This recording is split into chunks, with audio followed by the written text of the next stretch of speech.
The next final topic we're going to talk about here are legal and tax structures for building your house flipping business.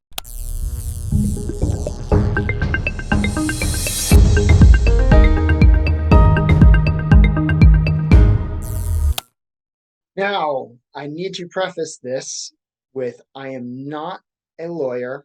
I am not a CPA, so none of this is legal or tax advice. Please talk to your lawyer and your CPA. That's basically the whole point of this whole topic is going to be you need to talk to a lawyer, you need to talk to a CPA. Every situation is different. Every single business is different. I can give you a very, very general and common structure, which is very, very simple, is just having an LLC. There's more ways you can structure. You can get into doing S corps and different things, but that's really, I think, more beneficial when you're talking about rental properties.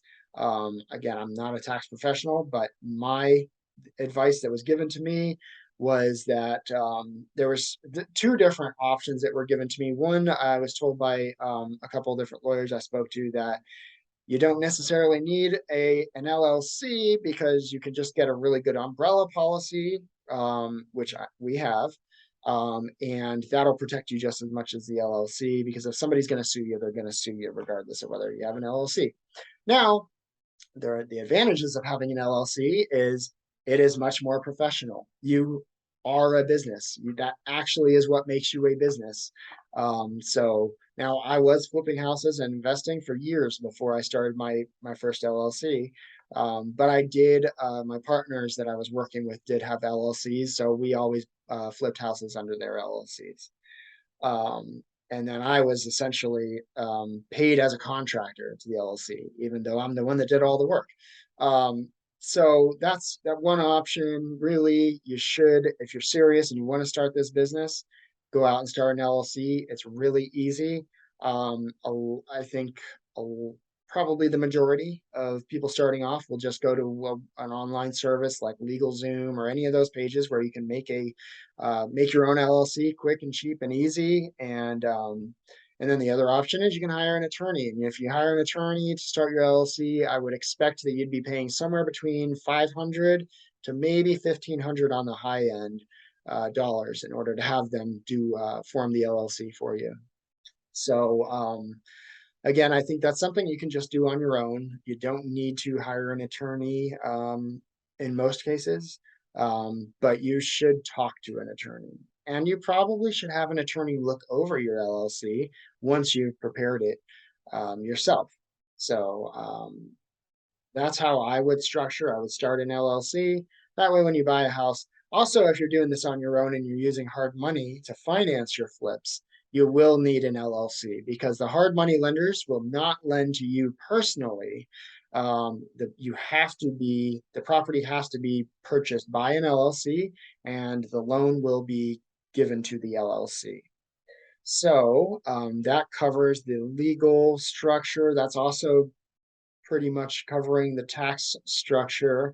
You do need to talk to your CPA about how you're going to be taxed, but basically, I'm taxed as a self-employed business owner, and I choose how much I pay my salary, and I take profits at the end of the year.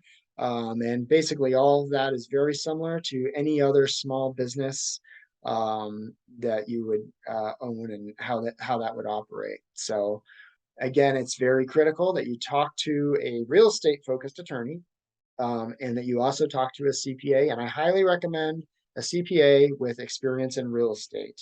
Now, again, realestatebees.com is an excellent resource. They have directories of all professions and professional services on their website. And so I highly recommend searching through their directory and maximizing, make the most out of that resource. So that's about all you need to know to start your house flipping business. I hope this was very valuable to you.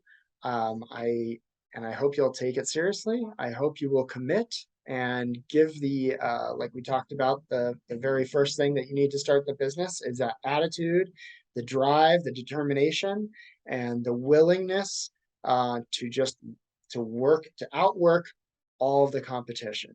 That's how I succeeded at flipping houses, because I was working a 9 to 5 at that time. And when I'd get home from work, I would start my real estate business, and I would work till 1, 2, 3 in the morning, and then I'd get up at 6:30 and go to work the next day. And Saturdays and Sundays, I just worked as much as I had to make it happen. And that's what it takes. Honestly, in today's market, in this business, you got to be willing to just work until your competition is sleeping. So if you can do that, you can succeed. And the silver lining in that, or the light at the end of the tunnel, is that it is not an endless process. So now I'm very fortunate and I'm very grateful that I did all that hard work in the beginning. And I did it for years. I mean, it probably was 2 to 3, maybe 3.5 years of working around maybe 80-hour weeks, anywhere from 60 to 80-hour weeks on average.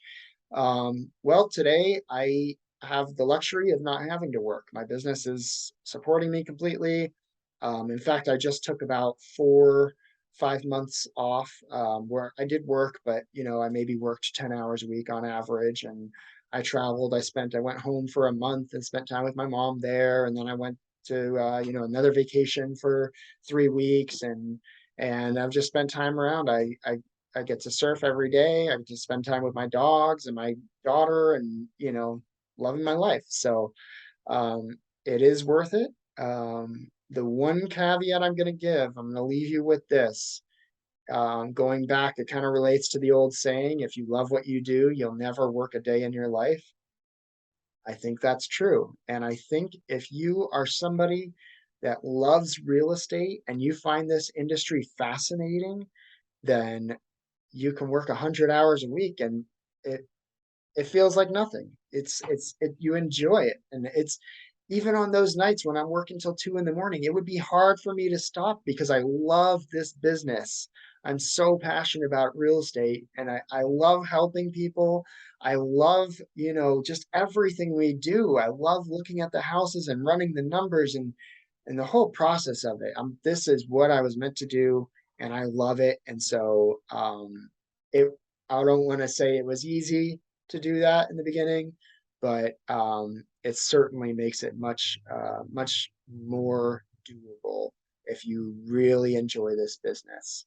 So I'll leave you with that. Again, if you're not really excited about real estate, you're just looking for a way to get out of your job, you might make it. It's still worth giving it a shot, but you might also want to consider some other industries where something that you are really passionate about. But chances are, if you're watching this video, and especially you've made it to the end of this video, that tells me you must be very interested and excited about real estate. So I think you're in the right place. Thanks for checking out our article, and good luck.